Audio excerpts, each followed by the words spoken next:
பிரியமானவர்களே, இயேசு கிறிஸ்துவின் நாமத்தில் உங்களுக்கு என் அன்பின் வாழ்த்துக்கள். இந்த மாதத்தின் கடைசி நாளுக்குள்ள நம்ம வந்துட்டோம். ஒரு மாதத்தை முடிக்கும் போது எவ்வளோ பெரிய சந்தோஷம் இல்லை?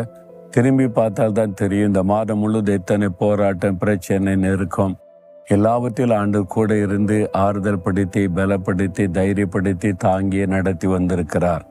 இந்த மாதத்தின் கடைசி நாளை பார்க்க செய்த தேவனுக்கு ஸ்தோத்திரம். நாளைக்கு ஒரு புதிய மாதத்தை பார்க்க போகிறோம். இந்த நாளில் ஒரு காரியத்தை நீங்கள் திரும்பி பார்க்கணும். ஆண்டவர் உங்களை எங்கேயாவது வெட்கப்பட விட்டாரா? எத்தனையோ பிரச்சனை வந்தது, நெருக்க வந்துச்சு, ஆனால் உங்களை வெட்கப்பட விடலைல்ல. என் ஆண்டு சொல்லி இருக்கிறார் யோவேல் 2:26, என் ஜனங்கள் ஒருபோதும் வெட்கப்பட்டு போவதில்லை. நீங்கள் வெட்கப்பட்டு போக ஆண்டவர் விடவில்லை. அதை நினைத்து ஆண்டவரை நீங்கள் துதிக்கணும். ஒருவேளை இல்லை, இனி நடக்கிறத பார்த்தா வெட்கப்பட்டு போயிடும் போல தெரியுதே நினைக்கிறீங்களா?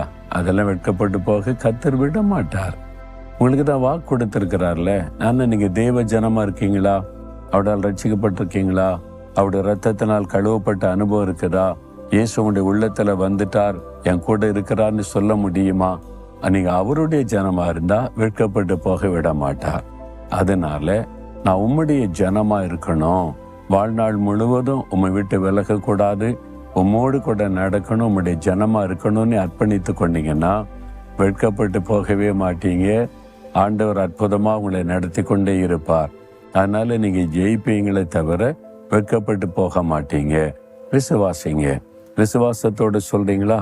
ஆண்டவரை பார்த்து, ஆண்டவரே, இந்த மாதம் முழுவதிலும் என் கூட இருந்தீர், எங்களோடு இருந்தீர், எங்களை வெட்கப்பட்டு போக விடலை. பிரச்சனை, போராட்ட, நெருக்கங்கள் மத்தியிலும் கூட இருந்து ஆறுதல் படுத்தி ஜெயம் கொடுத்து நடத்தினீர். ஸ்தோத்திரம்.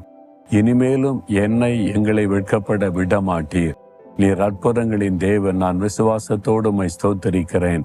இயேசுவின் நாமத்தில் ஜெபிக்கிறேன். ஆமேன், ஆமேன்.